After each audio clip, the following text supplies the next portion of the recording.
প্রথমে আপনাদেরকে বলি যে কারা কারা বাংলাদেশ ছাড়লেন, নামগুলো বলি। বাংলাদেশ ছাড়লেন আসিফ মাহমুদ, সজীব ভুইয়া এবং মাহফুজ আলম। তারা কোথায় গেলেন?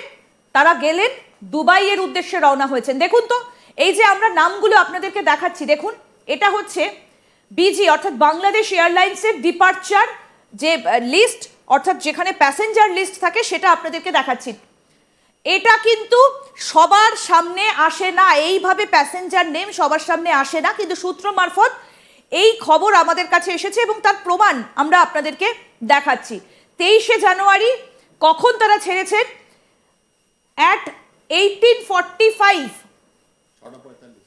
এটা 7:45 এবং সন্ধ্যে 7:45 বাংলাদেশ বিমানের যে BG-147 এই বিমানে করে তারা কিন্তু বেরিয়েছেন। দেখুন নামগুলো দেখুন তো, এই যে গ্রিন করে দেওয়া রয়েছে, মোহাম্মদ মাহফুজুর আলম, দেখুন সজীব ভুইয়া, আসিফ মাহমুদ, দেখুন নামগুলো দেখুন। 23শে জানুয়ারি 7:45 বিমানে তারা কিন্তু বেরিয়ে গেছেন। এবং এই যে মাহফুজ আলম, এর নাম আমার মনে হয় সবাই যারা এতদিন ধরে বাংলাদেশের খবর সংগ্রহ করছেন তাদের নাম সবাই কিন্তু জানেন যে ইনি কিন্তু মাস্টার মাইন্ড, এবং যখন ছাত্র আন্দোলন দানা বাঁধছিল তখন তার নাম সামনে আসে, কিন্তু এর নাম আগে কোথাও বাংলাদেশে দূরবীন দিয়ে খুঁজলেও পাওয়া যায়নি, কিন্তু যখন ছাত্র আন্দোলন দানা বাঁধে তখন এর নাম সামনে আসে। এমনকি একটা হুমকিও এদের তরফ থেকে এসেছিল যে এরা নাকি কলকাতা দখল করে নেবে, এরকম হুমকিও এদের তরফ থেকে এসেছিল, ভাবুন। এবং এরা কেন দুবাই গেলেন এটা নিয়েও কিন্তু একটা গুরুত্বপূর্ণ তথ্য যে স্যার এরা দুবাইয়ের দিকে কেন রওনা দিলেন।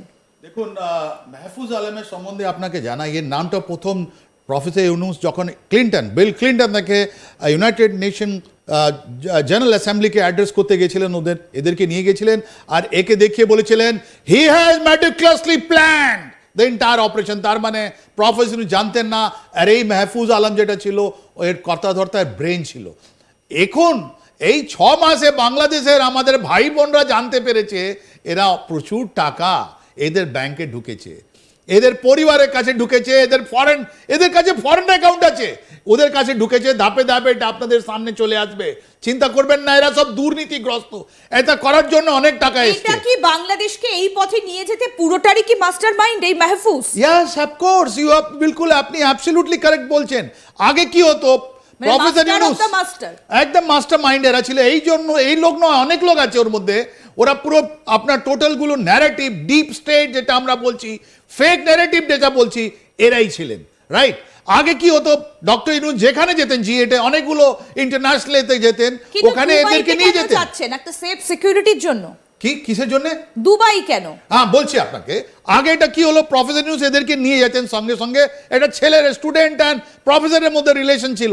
কিন্তু 30 ডিসেম্বরের পর এই সিচুয়েশনটায় রিলেশনটা ভেঙে পড়েছে। এই দুবাই এখন দেবসে গিয়ে তো আপনি দেখলেন কি যখন উনি প্লেন থেকে নামছেন, একলা নেমেছেন, ওনার সঙ্গে কেউ নেই, ওখানে সঙ্গে কোনো চারা যেটা ছিল বাংলাদেশে যারা এটা এজিটেশনে ছিল ওরা নেই। তার মানে কি হলো, এদেরকে নিয়ে যাননি। এখন দুবাই কেন? Dubai is a transit point. হয়তো এই ছেলেগুলো ফ্রান্সে যাচ্ছে, পা ধরতে যাচ্ছে মোহাম্মদ প্রফেসর ইউনুসের কে আপনি চলে আসুন, নাহলে আমাদের অনেক প্রবলেম হবে। বাংলাদেশের ভাই বোনরা, এই ছাত্রদের এদের ছাড় পাবে না, জামাত ইসলাম ছাড় পাবে না, হেফাজতে ইসলাম ছাড় পাবে না, বিকজ এই 5 মাসে বাংলাদেশের অর্থনীতি, বাংলাদেশের যে চাকরি অনেক কিছু চলে গেছে। আপনাকে প্রশ্ন করি, এই যে আপনি বলছেন যে ট্রানজিট পয়েন্ট দিয়ে তারা হয়তো এই মুহূর্তে ফ্রান্সে যেতে পারেন কারণ প্যারিসে পৌঁছেছেন মোহাম্মদ ইউনুস, তাহলে কি এমন কোনো সম্ভাবনা সৃষ্টি হয়েছে যেখানে নাও ফিরতে পারেন মোহাম্মদ ইউনুস? অ্যাবসলিউটলি, এটা দেখুন, এখন মোহাম্মদ ইউনুস এটা তো স্পষ্ট আছে, মোহাম্মদ ইউনুস এখন বাংলাদেশে ইন্টারিম গভর্নমেন্টের চিফ হিসাবে, ওনার সিচুয়েশন বহুত খারাপ হয়ে গেছে। আর্মি ওনার সঙ্গে নেই, বিএনপি ওনার সঙ্গে নেই, এই ছাত্রগুলো ছিল ওদেরও নেই, তাহলে এনার সঙ্গে কে আছে? He is not an elected man, এনার কোনো পার্টি নেই, শুধু এনার কাছে গ্রামীণ ব্যাংক আছে আর গ্রামীণ ফোন, ওর মধ্যে ইনি নেই। উনি একটা নতুন একটা ম্যানেজমেন্ট করে দিয়েছেন, এনার বিজনেস তো বাইরে থেকে চলতো, ইনি বিদেশ থেকে ফান্ডিং পেতেন, ইনি একটা জানেন, ইনি একটা corrupt person, he is a convicted criminal. Professor Yunus ওনাকে 6 মাসের জন্য ওনাকে শাস্তি দেওয়া হয়েছিল জানুয়ারি 2024-এ। উনি তো বারবার বাংলাদেশ ছেড়ে গেছেন, বাংলাদেশের মানুষের জন্য, গরিবদের মানুষের জন্য কিছু করেননি। উনি বড় বড় কথা ওনার গ্রামীণ ব্যাংকে বলে গেছে, কতগুলো দুর্নীতি এসছে, ওনার প্রফিট কোনোদিন কারোর মধ্যে শেয়ার হয়নি।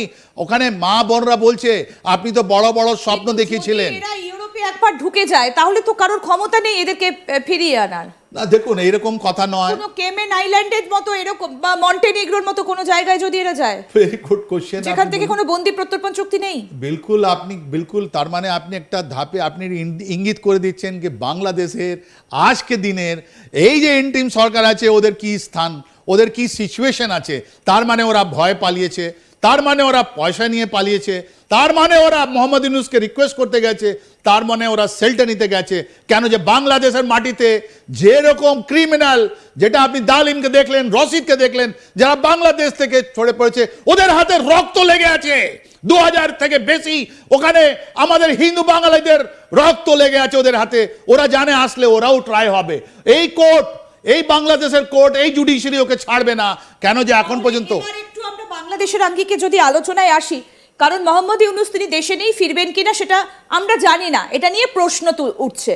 আবার 3 জন উপদেষ্টা তারা বেরিয়ে গেছেন, কিন্তু বিষয়টা হচ্ছে তাহলে বাংলাদেশ আর্মি এখন কি করবে? কারণ ওয়াকারুজ্জামান তার একটা বক্তব্য ভাইরাল হয়েছে, যেটা তিনি গতকাল বলেছেন যে সকলকে তৈরি থাকতে আত্মত্যাগের জন্য।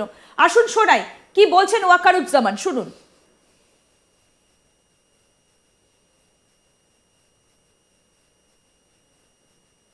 যুদ্ধোপযোগী এবং আধুনিক প্রযুক্তির যে কোনো প্রয়োজনীয় যুদ্ধাস্ত্র সরঞ্জাম যোগান দেওয়ার ব্যাপারে আমি সর্বদা সচেষ্ট থাকব।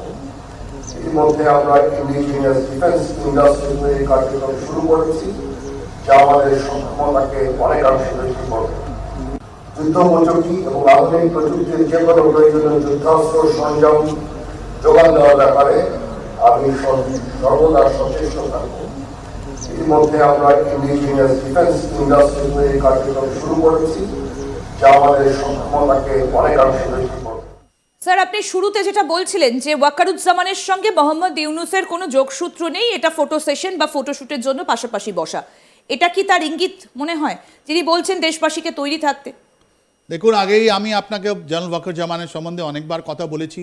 ইনি ফিজিক্যালি আনফিট, এনার হার্ট প্রবলেম আছে, ইনি ব্রিগেডিয়ার নবাবে, এনার প্রমোশন হওয়া উচিত ছিল না। এনার হার্ট প্রবলেম আছে।